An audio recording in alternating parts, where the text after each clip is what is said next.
नमस्कार, आप देख रहे हैं एमपी न्यूज। आपके साथ मैं हूं नम्रता बुंदेला। अंतर्राष्ट्रीय महिला दिवस के मौके पर हम बात करेंगे काफी कुछ महिलाओं से जुड़े मुद्दों की कि किस तरह से उन्हें चुनौतियों का सामना करना चाहिए, किस तरह से डट कर समाज का मुकाबला करना चाहिए, आगे बढ़ते रहना चाहिए, सिर्फ अपने लक्ष्य की तरफ देखना चाहिए। नारी शब्द कोई सामान्य शब्द नहीं है, ये एक सम्मान है क्योंकि नारी को देवत्व प्राप्त है, देवतुल्य उसे कहा जाता है। क्योंकि जब भी घर में कोई लड़की पैदा होती है तो कहा जाता है कि लक्ष्मी आ गई। और इन तमाम सारी चर्चा करने के लिए हमारे साथ आज मौजूद हैं डॉक्टर निशा जोशी जी। निशा जी, आपका बहुत बहुत स्वागत है हमारे स्टूडियो में।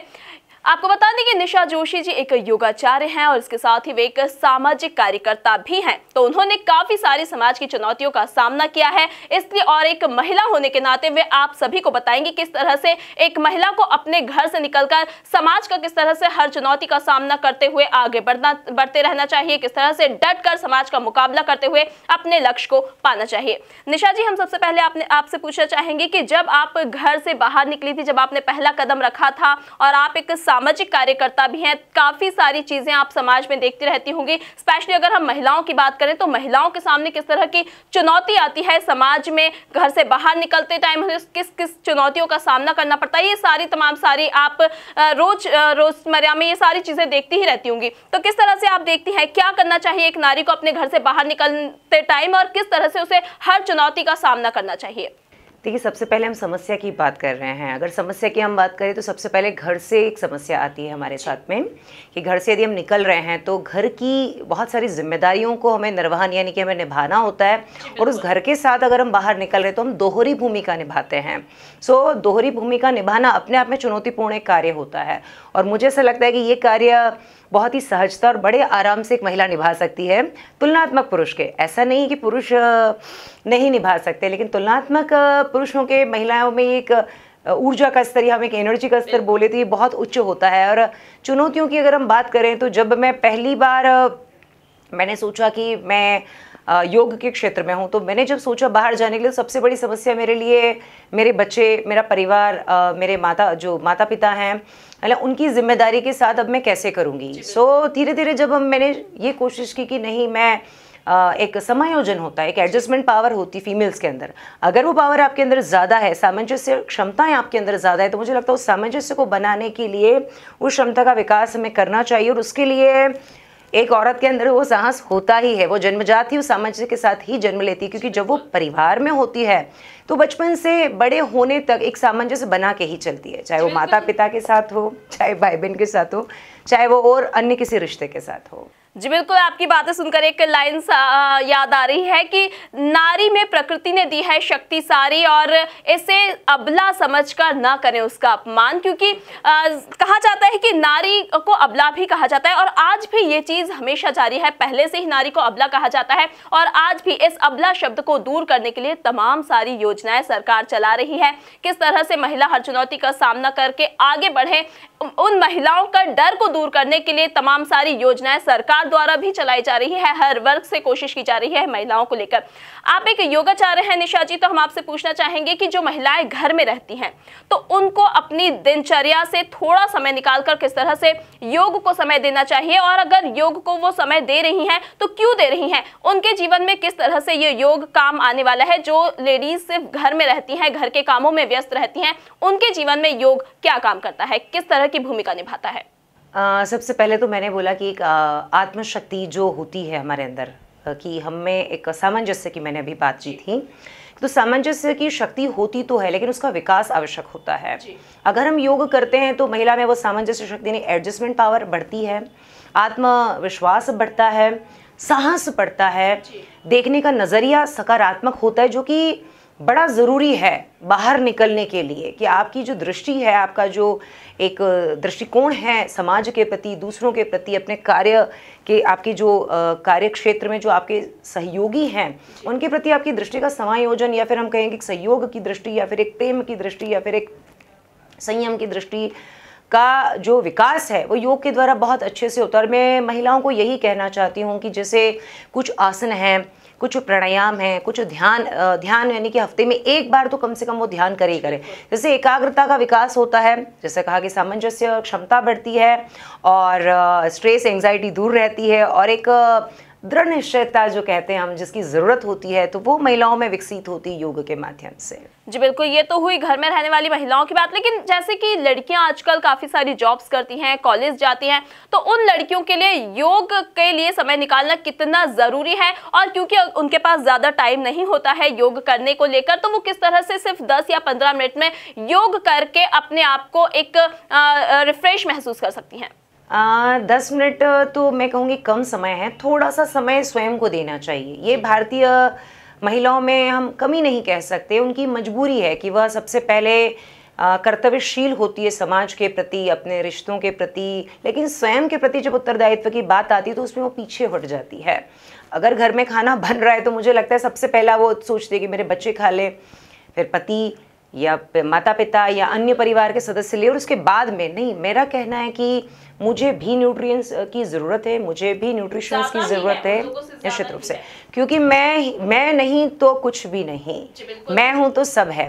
तो मुझे लगता है कि उस न्यूट्रिएंट्स की ज़रूरत, यानी कि आहार आपकी जीवन शैली में बहुत अच्छे से आपको लेना चाहिए, उसके साथ आपको प्राणायाम करना चाहिए, और उसके साथ ही कुछ आसन नहीं कर सकते, मान लीजिए आपको लंबा समय नहीं है, ज़्यादा समय नहीं, तो सूर्य नमस्कार का अभ्यास आप कर सकती हैं। उसके साथ ओम जप है, या जो भी आप जिस भी आप धर्म की हैं उस धर्म के अनुसार आप मंत्र जप कर सकती हैं। उससे काफ़ी आपका जो एक रिलैक्सेशन होता है, आपको काफ़ी रिलैक्सेशन फील करेंगी आप।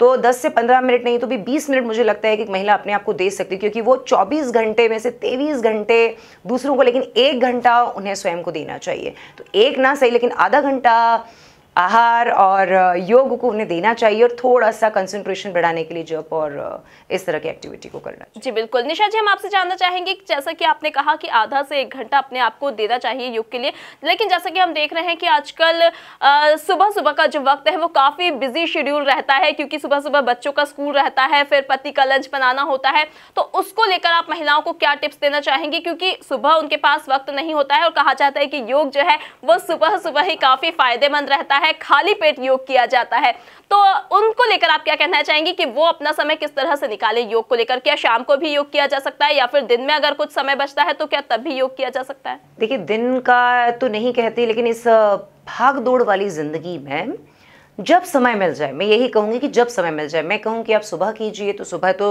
सबसे अच्छा समय है ही योग के लिए, क्योंकि आप खाली पेट भी होते हैं, स्ट्रेस भी नहीं होता, आपका शरीर आराम में होता है, और जो भी गतिविधि आप पहले करते हैं उसका प्रभाव बहुत ज़्यादा अधिक सकारात्मक पड़ता है हमारे शरीर के ऑर्गन्स पे भी, और हमारे मस्तिष्क पे भी, और हमारे मन पे भी।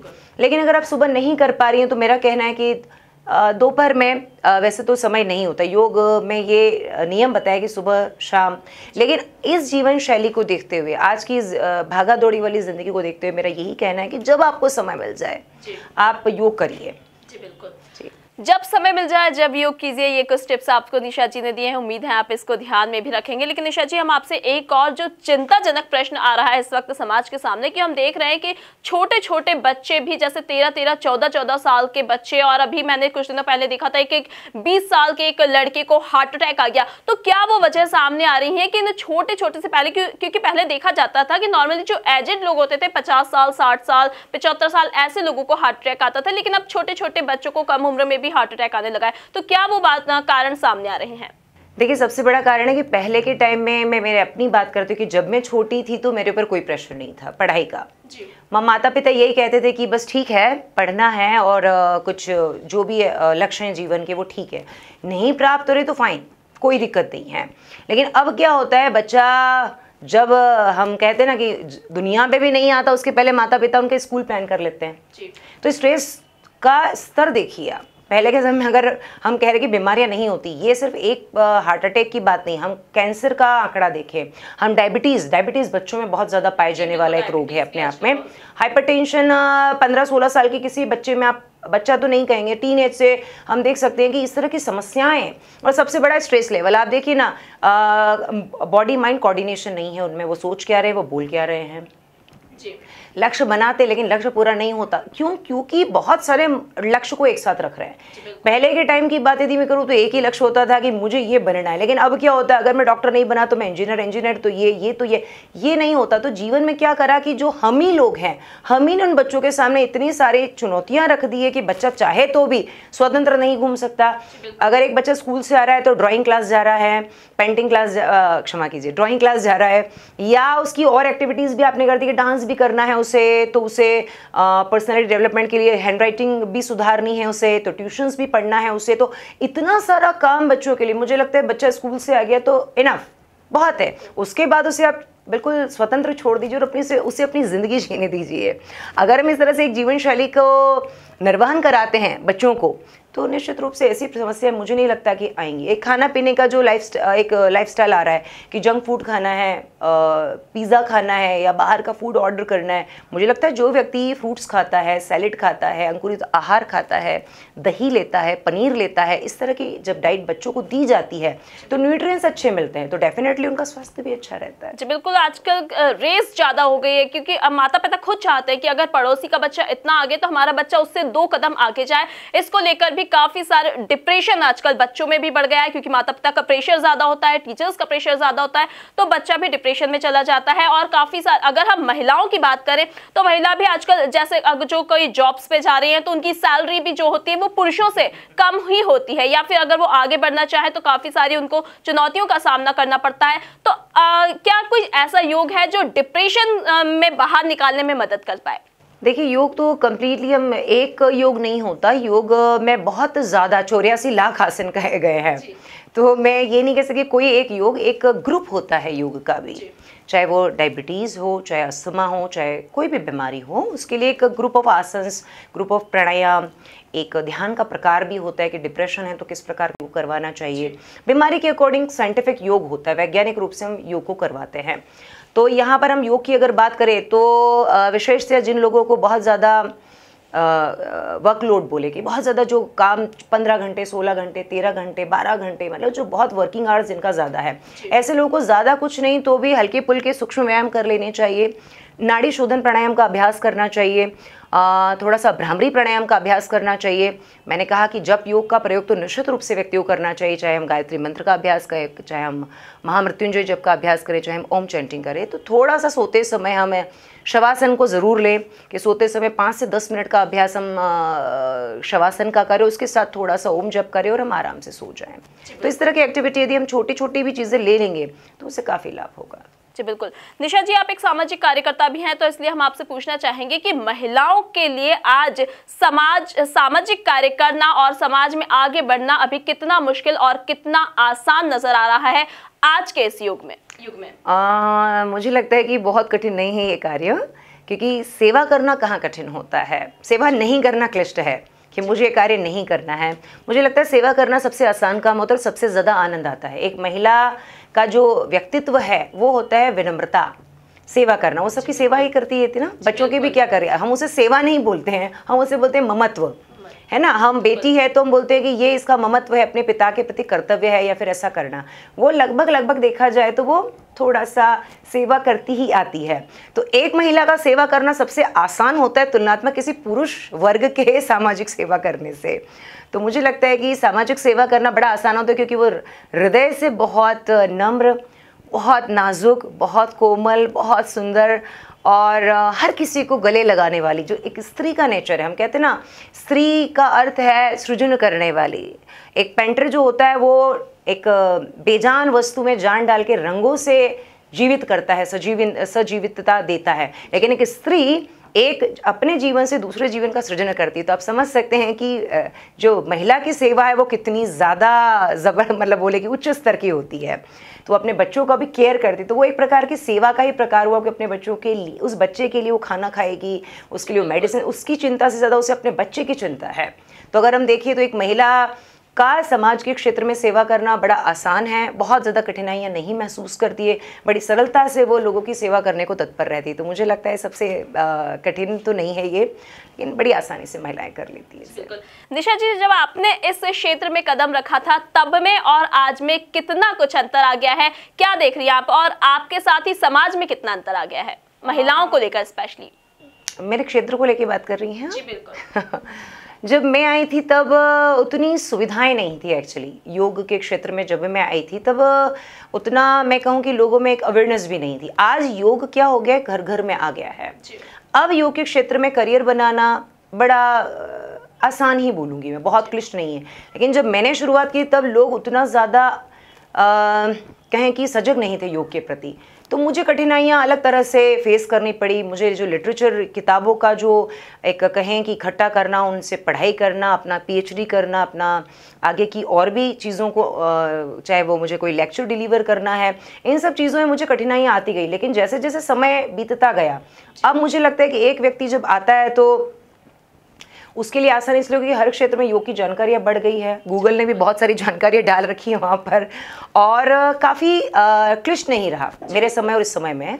सो लोग सरल हो गए, क्योंकि योग तब समझाना मेरे लिए कठिन था कि योग क्या फ़ायदा करता है। लेकिन अब क्या हुआ, 21 जून के कारण और मोदी जी ने जिस तरह से उसको एक प्रकार हम बोलेंगे एक प्लेटफॉर्म दिया है 21 जून का, और काफ़ी देश उसको करते हैं, तो इससे लोगों में अवेयरनेस बढ़ी। उसके प्रति, योगा टीचर के प्रति भी एक जो एक कहें कि रिस्पेक्ट और एक अच्छा एक करियर का मैं कहती हूँ कि ये एक रास्ता है। भी अच्छा हो गया कि ये योग टीचर है तो उसको अलग ही नजर निश्चित रूप से योग टीचर है, यानी कि नहीं, सच में बहुत अच्छी बात है। जी बिल्कुल। अगर हम समाज की बात करें तो आप सामाजिक कार्यकर्ता हैं, तो आपको पता होगा कि अब महिलाओं के लिए समाज कितना सख्त और कितना सरल नजर आ रहा है, क्योंकि पहले देखा जाता था कि महिलाओं को उनका हक नहीं दिया जाता था। और अगर हम बराबरी की बात करें तो हर तरफ कहा जाता है कि अब महिलाएं कंधे से कंधा मिलाकर चल रही हैं। समाज में, हर समाज में अब उनको बराबरी का हक दिया जा रहा है। तो क्या वाकई ये बात सच नजर आ रही है?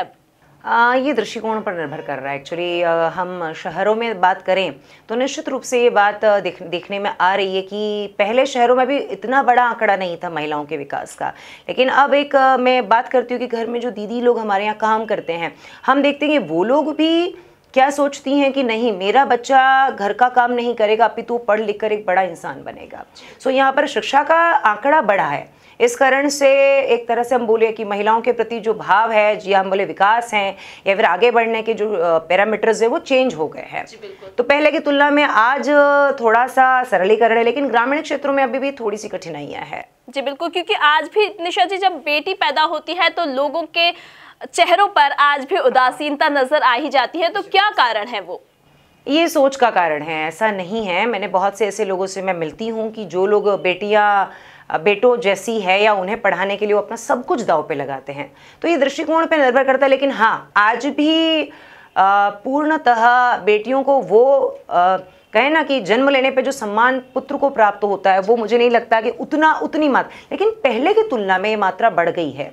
कि पहले की तुलना में पहले होता था कि पहले बेटा हो गया तो ठीक है, 2 बेटे भी कम हैं, 3 भी हैं तो ठीक है, लेकिन बेटी का इंतज़ार कोई नहीं कर रहा। लेकिन अब हम जैसे लोग, मैं अपनी बात करूँगी तो मैंने अपनी बेटी का बहुत इंतज़ार किया। मैं 6 साल बाद मुझे जब बेटी हुई तो निश्चित रूप से मुझे बेहद खुशी हुई। मुझे लगा कि शायद जो चुनौतियाँ, जो कठिनाइयाँ मैंने अपने जीवन में प्राप्त की है, मेरी बेटी वो चीज़ें प्राप्त नहीं करेगी। मैं निश्चित रूप से उसके लिए एक ढाल का काम करूँगी और उसमें बहुत बड़ा आदमी बनाने का प्रयास करूँगी। उम्मीद है आप जैसे लोग और भी समाज में आ गया है जो बेटी का इंतजार करें और बेटी के पैदा होने पर इतनी खुशी वो जाहिर करें, और आप जैसे लोग अभी भी समाज में कम ही हैं निशा जी। लेकिन अगर हम बात करें निशा जी, आप एक क्या संदेश देना चाहेंगी महिलाओं को, क्योंकि आप समाज में देखती रहती हैं, आए दिन कई तरह के नज़ारे आप देखती हैं समाज में महिलाओं को लेकर। अगर खास तौर पर हम बात करें तो क्या वो ऐसी कोई कहानी है जो आपके दिल को छू गई हो महिलाओं को लेकर समाज में? देखिए, मैं एक ही बात कहूँगी महिलाओं को, कि मैं एक महिला और मुझे पता है कि एक महिला का आगे बढ़ना जिस तरह पुरुष आगे बड़ी आसानी तो नहीं बोल सकते हैं, लेकिन उनको आगे बढ़ने में ज़्यादा कठिनाइयों का सामना नहीं करना पड़ता है। लेकिन मैं अभी तक इस क्षण तक समझती हूँ कि अगर मुझे कोई कार्य करना है तो मुझे तुलनात्मक पुरुषों के आज भी कठिनाइयाँ बहुत ज़्यादा मेरे सामने आती हैं, चुनौतियाँ कहीं सामने आती है, और उसे मैं बड़े आत्मविश्वास से फेस करती हूँ। मुझे लगता है कि एक सबसे बड़ी बात है कि हर स्त्री में, मैंने कहा था कि एक सरलता होती है, सौम्यता होती है, सुंदरता होती है, एक सहजता होती है और एक सामंजस्य शक्ति होती है।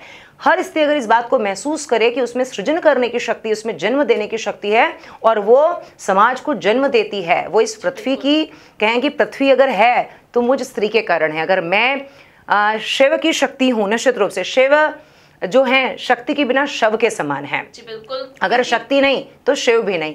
हम कहेंगे कि जो शिव है उसकी शक्ति हम हैं, राम है तो सीता है, सीता राम, राधे कृष्णा, है ना। और एक बात ध्यान देने योग्य है कि श्री जो शब्द लगता है, श्री कृष्णा, श्री राम, आप कभी राम को राम नहीं कहते। ये श्री कौन है? ये श्री मतलब मैं स्त्री, यानी मैं उस राम की शक्ति हूँ। मेरे बिना राम भी उतने प्यारे नहीं लगेंगे, क्योंकि राम के आगे लगता है श्री राम, तब श्री राम का भी सम्मान बढ़ता है, गौरव बढ़ता है। हम कहते हैं श्री राम, श्री कृष्ण, है ना, श्री गणेश। हम सिर्फ गणेश नहीं करते, हम कहते हैं किसी कार्य को श्री गणेश कीजिए, यानी गणेश की जो शक्तियां हैं रिद्धि और सिद्धि। ये इस प्रकार से एक नारी जब अपने आप का स्वयं में सम्मान देती है, सबसे बड़ी बात मैं आप लोगों से यही कहूँगी कि स्वयं को सम्मान दीजिए।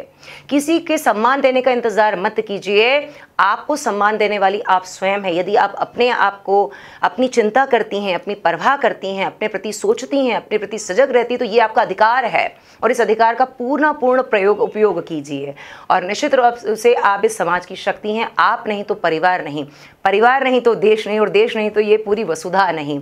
तो आप वसुधैव कुटुंबकम की भावना को फैलाने वाली स्त्री हैं। सो अपनी शक्ति को समझिए, अपनी आप को इज्जत दीजिए, अपने अधिकारों को समझिए, और निश्चित रूप से आप आगे पुरुष से कई गुना आगे पीछे तो नहीं कहूँगी मैं, क्योंकि हम उनके साथ ही अच्छे लगते हैं, हम उनके समकक्ष अच्छे लगते हैं। ना हम उनसे आगे अच्छे लगेंगे, ना हम उनसे पीछे अच्छे लगेंगे। हर पुरुष के साथ जब खड़े होते तो हम उस पुरुष का भी गौरव बढ़ाने वाली स्त्री हैं। हमारे बिना, हम स्त्रियों के बिना वो पुरुष भी अधूरा है। सो हम उनके साथ अच्छी लगती हैं। सो उस समानता के अधिकार को आप समझिए, यही मैं मैसेज दूँ। जी बिल्कुल, बहुत प्यारा मैसेज दिया है निशा जी ने सारी महिलाओं को लेकर कि समकक्ष रखिए, समानता रखिए, ना आगे चलिए ना ही पीछे चलिए, क्योंकि जब आप समान कद पर खड़ी होती हैं तभी आप बहुत अच्छी लगती है। इस तरह का संदेश आपको, बहुत प्यारा संदेश निशा जी ने दिया है। तो उम्मीद है आप इन सारे संदेशों को, निशा जी के सारे टिप्स को याद रखेंगी, योग करने के लिए अपने लिए समय निकालेंगी और चुनौतियों का डट कर मुकाबला करेंगी। और जैसा कि निशा जी ने आपको कहा है कि श्री कौन है, ये भी सारी बातें आपको उन्हें समझाई है। उम्मीद है आपको सारी बातें अच्छे से समझ में आ गई होंगी, क्योंकि नारी के ही दम पर जग चलता है और नारी की गोद में पुरुष पलता है। बिल्कुल ठीक बात है ना निशा जी?